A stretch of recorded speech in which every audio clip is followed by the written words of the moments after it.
Mesdames, Mesdemoiselles et Messieurs, bienvenue. Vous suivez Critique Info aujourd'hui, jeudi. Eh bien, nous parlons d'un sujet qui va intéresser beaucoup de personnes. Vous allez vraiment suivre les émissions d'aujourd'hui, vous allez vraiment aimer. De toute façon, l'actualité n'a vraiment pas évolué, on va le dire. Mais nous allons profiter pour placer des leçons de morale, pour placer des leçons d'existence même de notre République, pour essayer de réfléchir en profondeur sur ce que nous sommes devenus en tant qu'État, en tant que peuple, mais en tant que, je veux dire, en tant que nation aussi, parce qu'il est très important d'en parler. Alors, mais au-delà de tout, vous suivrez aussi des questions-réponses, 3 numéros par jour. Je vous dis que c'est extrêmement épuisant, mais pour le besoin de la cause, je crois que notre pays a beaucoup plus besoin de la concentration maintenant et le divertissement viendra peut-être après. Nous avons choisi de travailler avant et de jouer après. Mais beaucoup d'autres ont choisi de jouer avant et pensent travailler après. Ils se rendront compte qu'ils n'auront plus assez d'énergie pour travailler parce que l'énergie a été consacrée finalement au jeu, au divertissement, au loisir, mais très souvent à l'ambiance. La manchette, titre. Gabriel Kyungu exige l'audit des 10 dernières années de Kabila. Je retiens ça parce que c'est très important, il faudrait qu'on en parle aussi. Le Congo central en colère, dénomination qui ne reflète pas l'unité promise, la percée. On en parlera peut-être pas beaucoup, mais ici il faut dire Eugène Diomidonga l'a libéré, la prospérité. Diomidonga l'a libéré. Alors, le deal Félix Tshisekedi, Kitengeyezu, chronique d'un journaliste, juriste et politique. L'honorable Lobo Kasongo encourage Félix Tshisekedi des bonnes actions depuis son avènement. J'aimerais revenir sur la question de responsabilité que la manchette titre. La manchette parle de Kyungu qui exige l'audit des 10 dernières années de Kabila à la tête du pays. Cette question peut paraître pour beaucoup de personnes une question polémique, mais pourtant une question d'existence d'un État. Nous ne pouvons pas tolérer que quelqu'un qui nous a géré pendant 18 ans et qu'il parte comme ça tranquillement sans qu'on lui pose des questions sur la gestion, sans qu'on essaie d'évaluer ce qu'il a fait, sans qu'on essaie d'évaluer qu'est-ce qui a été fait, qu'est-ce qui n'a pas été fait, ou que les moyens qu'il avait, et de toute façon, qu'est-ce qui a été fait. Si nous ne sommes pas une société qui pose des questions, alors on ne sera jamais une société qui a des réponses. Il n'y a pas de réponse sans question. Et toute question mérite une réponse. Et aujourd'hui, nous sommes en train de pleurer, nous sommes en train de constater avec amertume la violation flagrante de la Constitution, je veux dire même intentionnelle de la Constitution, pour un ancien président qui a passé 18 ans au pouvoir et qui s'étire comme ça sans pouvoir donner, régler ou rendre de compte à l'État. Pas au peuple, mais à l'État. Ne serait-ce que dire à l'État congolais, voilà, je suis entré au pouvoir avec ça et je pars avec ça. Personne ne nous dit quoi que ce soit sur le bien, la richesse, les fortunes que M. Kabila a eu à ramasser de toute sa fortune. Et quand on essaie de le dire, les gens pensent qu'on est méchant, les gens pensent qu'on est contre lui ou nous faisons des efforts pour ne pas être avec lui. Au contraire, nous sommes bien gentils d'ailleurs avec lui. Seulement nous essayons de dire que dans une république, la question qu'on se pose, qu'est-ce qu'il en reste encore d'une république si les lois sont bafouées? Si les lois ne sont plus impersonnelles, si n'importe qui peut s'amuser à toucher la Constitution, à la bouger comme il veut, comme bon lui semble, si la loi commence à être une couverture de fort et la loi devient une barrière pour les faibles, alors je me pose la question, qui sommes-nous? Sommes-nous vraiment en train de vivre? Aujourd'hui, nous louons les États-Unis, nous louons la France, nous louons le Portugal, nous aimons beaucoup l'Allemagne, nous essayons de prendre les exemples de l'Italie, de l'Angleterre. Mais ce n'est pas les anges qui ont construit ces pays. Non, ce ne sont pas les anges qui l'ont construit. Ce sont des pays construits par des hommes. Mais ces pays reposent sur des lois. Ces pays reposent sur des principes que nous, au Congo, en Afrique, nous bafouons. Obama ne peut pas se permettre de tout faire aux États-Unis. Donald Trump ne pourra pas se permettre de tout faire aux États-Unis. Et les intellectuels des États-Unis ne permettront pas à Obama une telle facilité ou ne permettront pas à Donald Trump une légèreté grave. Mais ici au Congo ou en Afrique, non, ce sont les intellectuels qui protègent les dictatures. Ce sont les intellectuels qui sont prêts à mettre leur intelligence pour détruire tout un système. vous avez au Congo des intellectuels qui sont prêts à vendre leur intelligence pour construire des monarchies républicaines, entre guillemets. Ils sont prêts à construire des systèmes politiques qui n'existent nulle part. Vous avez des brins de la dictature, un peu de la démocratie. Vous avez dans une république des brins de monarchie, un peu de... Vous avez, si vous allez un peu plus loin, vous trouvez un peu l'essence de l'empire, de la royauté, mais dans une république qui se veut démocratique. Et ces gens sont prêts à tout faire pour finalement détruire tout un pays. Ça, c'est le rôle de l'intellectuel congolais. Le rôle de l'intellectuel camerounais. Le même intellectuel camerounais, vous le trouvez aussi au Congo. Il est prêt à chanter le chef. Il est prêt à tout faire pour quitter l'université, pour aller dans un parti politique. Le monde à l'envers. Nous sommes le pays où les professeurs veulent quitter le monde professoral. Ils veulent quitter l'université pour être ministre, pour être député, pour être je ne sais qui. Ils sont prêts à le faire. En réalité, ce n'est pas le service de l'État qu'ils cherchent. En réalité, ce n'est pas le servir qu'ils vont chercher. En réalité, c'est se servir qu'ils veulent chercher. Ils veulent être honorables. Ils veulent qu'on les appelle excellence. Ils veulent ajouter des titres. Comme je vous ai dit l'autre fois, ce pays souffre de la titromanie. Les gens veulent avoir des titres, mais les gens ne veulent pas travailler. Les gens veulent jouir. Un monde rempli de jouisseurs. Les gens veulent jouir, mais les gens ne veulent pas travailler. Alors comment allons-nous faire pour changer ce pays si nous avons une telle mentalité? Quand nous nous taisons devant les grandes monstruosités, personne n'en parle. Comment on peut être dans un pays où il y a eu des fosses communes, il n'y a pas 100 ans, où les Congolais ont été enterrés comme ça, mais personne n'en parle? Non, mais ça n'intéresse personne.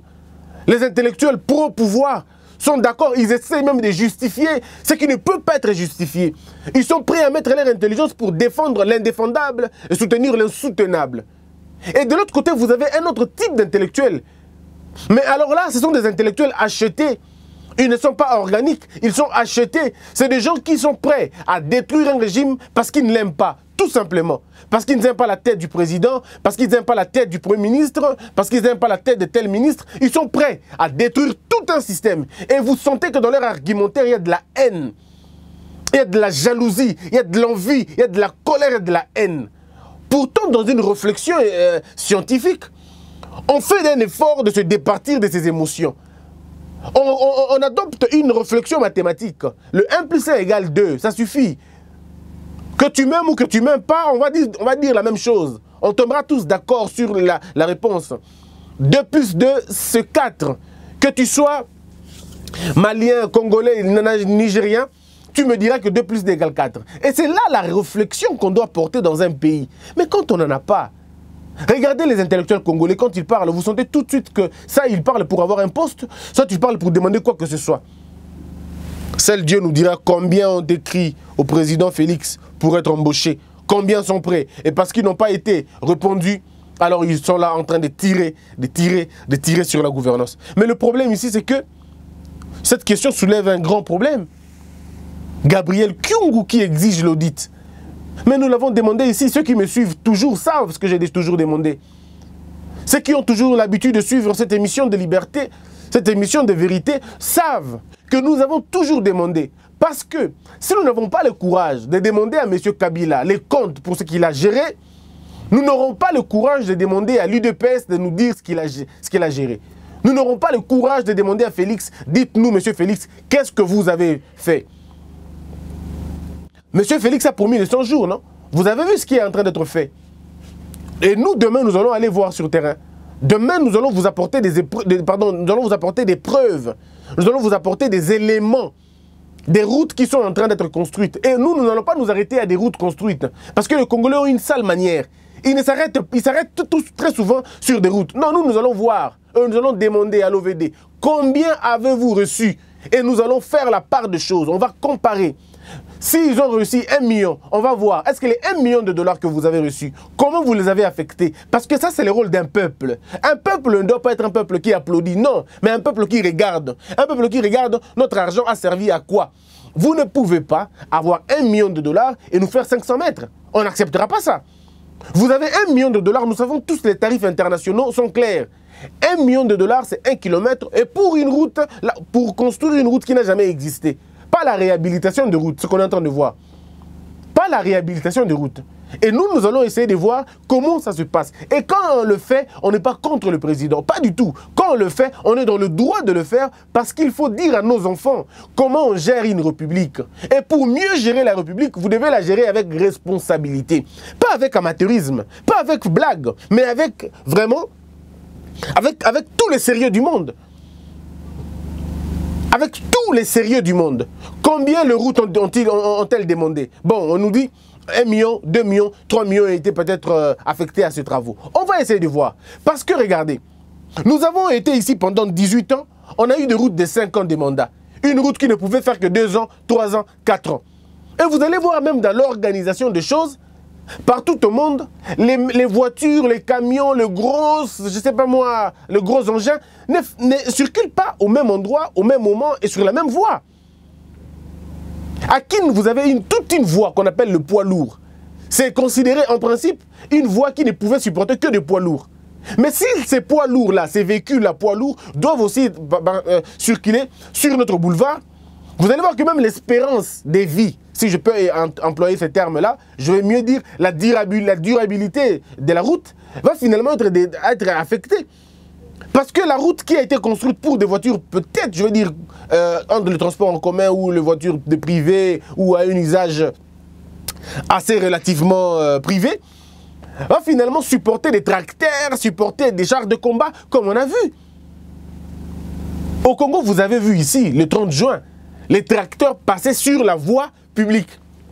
Et en principe, dans certains pays, quand on fait tracteur, char de combat,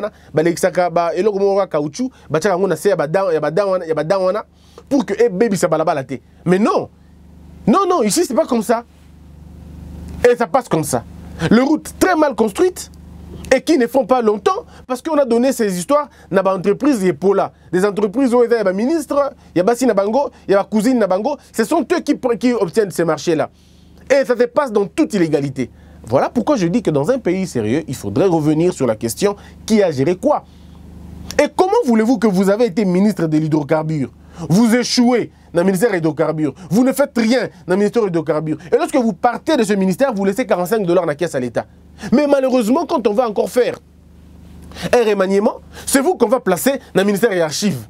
Oh, mais il a déjà échoué dans un ministère. Comment vous le mettez dans un autre ministère? C'est pourquoi il faudrait un leadership fort. Il faudrait un président qui s'assume. Un président qui ne recule pas. Un président qui ne résigne pas. Un président qui sait où il va et qui amène ses troupes. On a besoin d'un commandant. Le Congo est un bateau qui va dans la dérive. Il faut un autre commandant. Et le peuple va jouer le rôle de matelot. Le peuple dans un bateau de la République joue le rôle des matelots. Ce n'est pas des passagers. Non, les passagers sont désintéressés. Le passager ne s'occupe pas. Le passager attend d'accuser l'équipage. Nous ne sommes pas des passagers. Le peuple ne peut pas être passager dans un avion. Le peuple est l'équipage et les membres de l'équipage. Parce que le sort du peuple est lié au sort de son commandant. Et nous devons dire chaque fois au président, Monsieur le Président, nous sommes tes lampes témoins. Ne commets pas cette erreur. Parce que si tu commets cette erreur, on sera dans l'obligation de critiquer les actions. Si nous ne sommes pas un pays qui a la responsabilité, alors ça sera inutile. Vous avez vu les titres, le FCC, la queue entre les jambes. Où sommes-nous aujourd'hui? Mais c'était une arrogance terrible. Aujourd'hui, la base des données, ce n'est même pas moi qui le dis, hein. Ce n'est pas moi qui le dis. Ici, regardez. La percée qui titre, la base des données donne raison à Luzolo. Pardon, la base donne raison à Luzolo. Mais si vous suivez autre chose, vous allez voir que c'est M. Ada Bombole qui titre, M. Ada Bombole qui tweet en disant, en 2 jours seulement, il y a eu des perquisitions au niveau des réseaux de communication et on a prélevé des conversations de corruption. Donc nous ne sommes plus dans une histoire de supposition. Maintenant, l'affaire commence à devenir très grave. L'affaire commence à devenir très grave où l'on peut suspecter les corrompus et les corrupteurs. Mais mes frères, c'est très simple d'arrêter un corrupteur ou un corrompu. Mais c'est très simple. Ces gens ont communiqué, soit par personne interposée, soit par personne, soit par téléphone. Donc le procureur général de la République peut saisir les réseaux de communication afin de transférer les éléments de communication. C'est très possible et c'est faisable dans les cas d'enquête. On peut voir, on peut même retracer les SMS. M. Luzolo avait demandé cela. M. Atundo veut demander cela. Ils ont demandé au procureur de le faire saisir pour voir les communications. Comment ont-ils fait? Mais de quel regard on va regarder? Quel est le regard qu'on aura à un Sénat de corrupteurs ou à une Assemblée nationale de corrompus? Comment on va le faire? Nous sommes appelés à regarder ça clairement, que ceux qui ont été corrompus et que ceux qui ont corrompu soient déférés devant la justice. Mais qu'ils soient déférés à la justice, comme ça on sera tranquille. Mais ici on ne dit pas qu'on arrête les innocents, non. Qu'on arrête, non, on ne dit pas ça. Mais Vital Kamerhe, parce qu'on parle de lui aujourd'hui, Vital Kamerhe a été révoqué. Je vais dire ça comme ça, on l'a demandé de pouvoir démissionner, on l'a demandé de démissionner, et puis à un moment donné, on l'a révoqué. Pourquoi? Savez-vous, c'était quoi? Où la décision venait d'où? De l'inter-institutionnel. Ça venait de là. Donc nous avons ici, il faut comprendre, mesdames, mesdemoiselles et messieurs, nous sommes dans une situation, soit du décollage, soit nous ne décollerons pas dans 10 ans. Soit nous ne décollerons pas dans 10 ans. C'est maintenant que nous devons c'est maintenant que comme la brèche a été ouverte, ouvrons-la convenablement et détruisons tout ce qui peut nous détruire. La question du FCC, aujourd'hui, M. Nuzulu Bambi, Monsieur Atundo, mais ils sont tous d'accord. Vous avez lu la lettre de M. Atundo?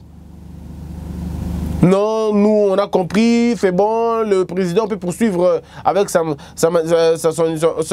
procédure et que le procureur général de la République se saisisse du dossier, qu'il travaille maintenant, que le corrompu soit arrêté, que le corrupteur soit mis hors d'état de nuire. Mais non. Pourquoi ils ont vociféré hier? Pourquoi ont-ils crié hier?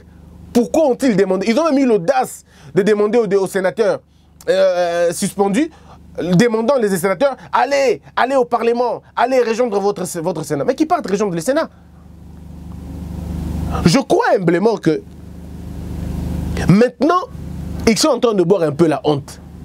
J'aimerais entendre les autres raconter aussi leur vie maintenant. Parce que nous ne pouvons pas tolérer la corruption. Nous ne pouvons pas tolérer la tricherie. Et si vous voulez aller plus loin, si nous voulons être honnêtes avec nous-mêmes, M. Nanga n'est pas mort, il est vivant. Mais portez plainte contre lui. Si vous estimez qu'il y a eu tricherie en 2011, pas parce que vous estimez, moi je suis certain qu'il y en a eu. Allez-y voir. Et vous allez voir comment nous traitons les choses aussi légèrement au Congo. La CENI ne peut pas aujourd'hui nous prouver suffisamment sur le résultat. Elle ne peut pas. Elle n'est pas en mesure de nous donner tous les éléments. Vous imaginez? La Mouka ne peut pas nous donner tous les éléments. Non, il ne pourra pas. Monsieur l'UDPS, aussi l'UDPS et Cash ne pourra pas non plus nous donner les éléments de PV. Ils ne pourront pas. Ça reste une question, je vous dirais, une question, permettez-moi, mais idiote. Parce que la question ne peut pas être vidée maintenant. Parce que les éléments de preuve ont été tout simplement dilapidés. Mais qui est responsable de la question? Qui est responsable de la question? Nous sommes dans un pays où nous sommes hypocrites. Dans la logique où Félix Tshisekedi aurait été nommé, on va prendre cet exemple-là. Mais comment vous vous attaquez au nominé, ou au nommé même, mais vous n'attaquez pas celui qui nomme? Mais attaquez celui qui nomme, pourquoi vous le laissez tranquille? Si c'est lui, s'il a été nommé, donc lui, il est pour rien. Il a juste été nommé. Mais attaquez celui qui l'a nommé. Pourquoi vous attaquez celui qu'on nomme? C'est comme quelqu'un qui frappe celui qu'on envoie. Mais si vous êtes si fort, vous ne frappez pas l'envoyé, frappez celui qui envoie. En droit, il y a ce qu'on appelle les commanditaires de fait et les exécutants. On peut bien arrêter l'exécutant, mais on poursuit les commanditaires. Maintenant, vous laissez les commanditaires tranquilles et c'est l'exécutant que vous suivez. Vous trouvez tout de suite que là, il y a une sorte de... Le raisonnement est illogique dans la question. Là, je dis si nous sommes dans cette hypothèse-là. Mais si nous sommes dans une autre hypothèse, regardons dans l'autre hypothèse maintenant. C'est pourquoi je vous demande de construire un État sur les valeurs. Et la seule manière de construire l'État sur les valeurs, c'est la compréhension du problème. Quel est le problème congolais? Le problème congolais n'est pas Tshisekedi.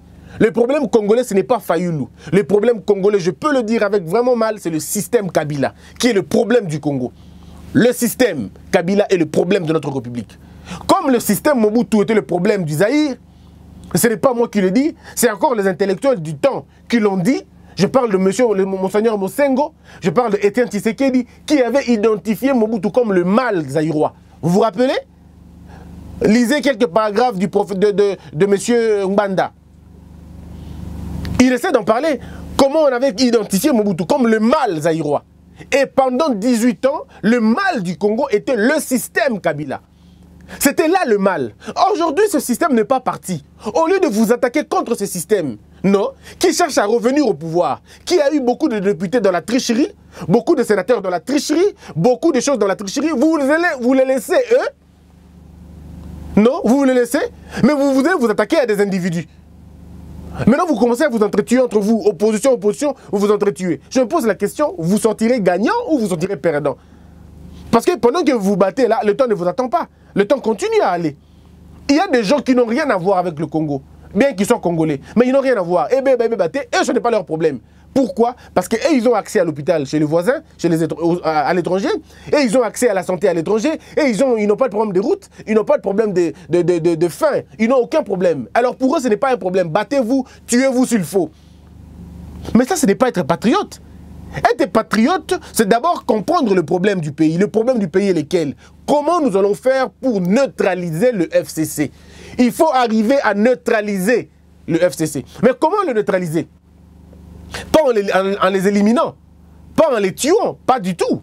Neutraliser cette force politique qui a longtemps géré dans ce pays, qui n'a rien fait. Maintenant, nous devons passer à des questions et des réponses. Ils ont deux options. Et je propose ces deux options aux intellectuels congolais. Deux options. Je dis ceci. Tout le FCC n'est pas si mauvais que ça. Il y a un problème de chef, il y a un problème de troupes. Mais au moins, nous savons que dans le FCC, M. Kabila nous a permis de comprendre avec qui il a géré pendant 18 ans. Donc, nous pouvons dire ceci. Tous ceux qui ont géré avec lui, tous ceux qui ont travaillé avec lui, dans la gestion directe, n'ont pas le droit de citer. On ne peut plus faire appel à eux parce qu'ils ont prouvé de quoi ils étaient capables. Ils nous ont montré qu'ils étaient très capables, très forts dans la destruction du pays que dans sa construction. Aujourd'hui, la ville la mieux urbanisée, la ville la mieux sécurisée, la ville la mieux asphaltée, où les routes sont bonnes, où les voies sont claires, où il y a même électricité partout, même dans les toilettes, c'est Kingakati. Est-ce que c'est pour ça que nous nous sommes battus pendant 18 ans? Est-ce que c'est pour ça que nos pères d'indépendance se sont battus? Si c'est pour ça, on va dire oui. Si ce n'est pas pour ça, on dira non. Alors si on dit non, ça veut dire tous ceux qui ont été ministres, premiers ministres, surtout eux, premiers ministres, ministres, directeurs des entreprises publiques, mais on n'a qu'à voir leur gestion. Ce n'est pas prendre tout le monde et le mettre dans un même sac, non. Il y a parmi ceux-là qui étaient avec Kabila, mais qui ont été des sacrifiés. Il y a beaucoup de gens qui ont été sacrifiés. Ils ont travaillé avec lui, mais ils étaient sacrifiés. C'est des gens qui n'ont jamais eu à travailler. Mais ils étaient là parce qu'ils voulaient avoir le pouvoir aussi, eux aussi travailler. Mais ils n'ont jamais eu la possibilité. Ces gens-là, on peut encore discuter sur leur sort. Mais pas des gens qui ont travaillé. Qui ont été ministres pendant 10 ans. Ministres pendant 18 ans. Mais il y en a des gens. Depuis 2006 jusqu'en 2018, ils n'ont été que ministres. Mais si vous regardez leur ministère, mais c'est vraiment la catastrophe. Donc nous comprenons tout de suite que le régime passé n'a pas travaillé pour la construction du pays. Alors ce sont des personnes comme ça qu'il faut refuser à la gestion, qu'il faut refuser, qu'il faut s'opposer jusqu'au bout. Ce sont des gens qui doivent rentrer dans leur parti politique et travailler là-bas. Plus dans la gestion, parce qu'on a compris leur gestion. Aujourd'hui, regardez ce que devient le FCC. Vous voyez vraiment qu'ils se battent, ils veulent. Ils ont passé plusieurs heures hier, je crois avant-hier, à l'OIA. Plusieurs heures pour discuter sur la question de députés.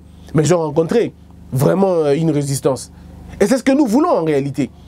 Nous voulons que le nouveau gouvernement, quand il viendra, que ça soit un gouvernement de solution, pas un gouvernement de plaintifs. Pas un gouvernement de gens qui vont venir dire non, Kabila détruit ces pays, Kabila détruit ces pays. Non, si vous pensez que Kabila détruit ces pays et que vous ne pouvez pas construire ce pays, laissez ça entre les mains de ceux qui peuvent refaire ça. Ne venez pas nous dire ce qu'on a détruit parce qu'on sait comment le pays a été détruit. Alors quand vous serez au gouvernement, ne venez pas nous raconter ce qu'on connaît déjà. Dites-nous ce qu'il faut faire. Un mandat, on ne le prend pas pour s'excuser, on le prend pour l'exécuter. Alors, aussitôt, vous avez le pouvoir, travaillez sur comment vous allez faire pour gérer la cité et non comment vous allez faire pour accuser les gens. Le gouvernement de Kabila, de M. Kabila, pendant tout le temps, c'était que Mobutu a tué, Mobutu. Même pendant 20 ans après la mort de Mobutu, il était toujours l'auteur du mal du Congo. Oh mais non! Maintenant, qu'est-ce que c'est vous maintenant? Est-ce qu'il faut qu'on revienne sur non, M. Kabila a tué le pays? Ce n'est pas important, ça ce n'est plus important. Laissons Kabila là où il est parti, là. Il faut le laisser là-bas. Maintenant, il faut travailler sur comment faire pour changer le pays. Mais en les laissant là, ce n'est pas le laisser qu'ils vivent tranquillement, sans problème, non. Mais qu'ils nous donnent, qu'ils nous disent comment a-t-il géré le pays. Comment a-t-il géré le pays? C'est pourquoi il faut des questions minutieuses. Mais comment vous allez vous poser des questions minutieuses si vous-même vous avez une légèreté dans la manière de réfléchir? Et c'est une question que je pose toujours aux intellectuels congolais. Est-ce que l'on vous prend au sérieux quand vous réfléchissez? Est-ce que les gens ont foi en ce que vous faites? Que reste-t-il à un État s'il ne respecte pas ses propres lois? Que reste-t-il à un État s'il ne respecte pas ses propres lois? Les lois sont comme une boussole pour nous. Les lois sont comme un guide pour nous. Et il y a parmi les auteurs, beaucoup d'auteurs que j'aime toujours lire, que je vous recommande sur la Constitution. Les gens blaguent avec la Constitution. Pendant 18 ans, cette Constitution a été tripatouillée. Non, mais elle a été intoxiquée. Elle a été, à un moment donné, brutalisée, menacée. Mais la Constitution a fini par avoir raison sur ces personnes-là. Et c'est ainsi que nous devons lire, si vous voulez, Georges Vedel. Quand il parle de la Constitution, vous vous rendez compte qu'il place la Constitution comme la Bible d'une république, comme les Corans d'une république. Ne peuvent toucher la Constitution que ceux qui ont des mains propres, que ceux qui ont des mains tremblantes, comme le professeur Jacques Njoli le dit. Nous avons des éminents professeurs qui ont écrit sur la Constitution. Des éminents professeurs. Hein. Il faut juste le séparer de la politique pour comprendre ce qu'ils ont écrit. Lisez le professeur Mbata quand il parle de la Constitution. Lisez le professeur Essambo quand tu parles de la Constitution. Mais lisez le professeur Kamoukouni quand tu parles de la Constitution. Je vous demande encore de lire le professeur Bouchab quand tu parles de la Constitution. Ne vous en faites pas au-delà de leur politique, de leur position politique, mais ce sont des gens qui réfléchissent convenablement sur la Constitution. C'est vrai, à un moment donné, ils apportent des coups contre elle, mais la Constitution reste notre élément, notre boussole, notre guide. Si vous allez voir des gens comme Duverger pour lui, la Constitution, c'est le symbole même de l'unité. C'est le pacte social, comme le disait Jean-Jacques Rousseau. On ne peut pas construire un pays sans respecter le fondamental de sa Constitution. Mais malheureusement, aujourd'hui, la Constitution, tripatouillée, menacée, dérangée, constipée même par moments, attaquée, sans que les gens arrivent à comprendre ce que c'est vraiment cette Constitution. Et j'estime qu'aujourd'hui, nous devons revenir un peu pour voir est-ce que nous sommes en train d'avancer ou nous sommes en train d'échouer. J'avais une seule information aujourd'hui à vous dire, c'est que le FCC a reculé. Le FCC a reculé. Mais là aussi, permettez-moi une petite digression. La classe qui va diriger ce pays demain, ce n'est pas la classe des aventuriers politiques. Regardez ce qui se passe maintenant. Regardez le revirement politique que les gens font. Des gens qui hier tenaient mordicus à la vérité des urnes pour la plupart des cas, mais qui sont partis. Il ne reste plus que Martin Fayulu qui crie sur la vérité des urnes. Et moi je l'encourage, parce que c'est même ça la constance. Mais tous ceux qui criaient avec lui, vérité des urnes, aujourd'hui vous laissez le combat tomber. Pourquoi vous capitulez si facilement? Il ne s'est même pas passé 2 mois, il ne s'est même pas passé 3 mois. Pourquoi vous capitulez rapidement? Des gens qui ont insulté Félix ici, hein. Ah mais non, des insultes graves. Aujourd'hui, ils commencent à le défendre maintenant. À la télévision, dans les radios, partout, ils commencent à le défendre. Mais je me pose la question,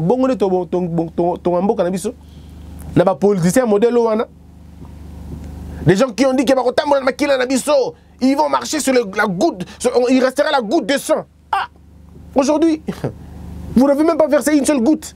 Vous capitulez déjà comme ça.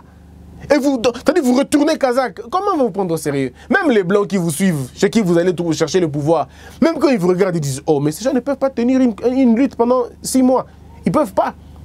En 3 mois seulement, en moins de 3 mois, vous changez carrément. » Et des jeunes gens qui pourtant avaient un avenir, mais ils vont se tuer pour rien. Obama disait à Mitt Romney, avant de tirer, il faut cibler. Avant de vous attaquer à quelqu'un, essayez de voir dans l'avenir. Est-ce que vous n'allez pas revenir sur votre raison? Et pour que vous puissiez changer un camp politique, vous devez avoir des raisons fondamentales. Il faut vraiment qu'il y ait un changement. Mais quand rien ne change, pourquoi changez-vous? Pourquoi vous changez? C'est quand même regrettable. Hein? C'est quand même regrettable.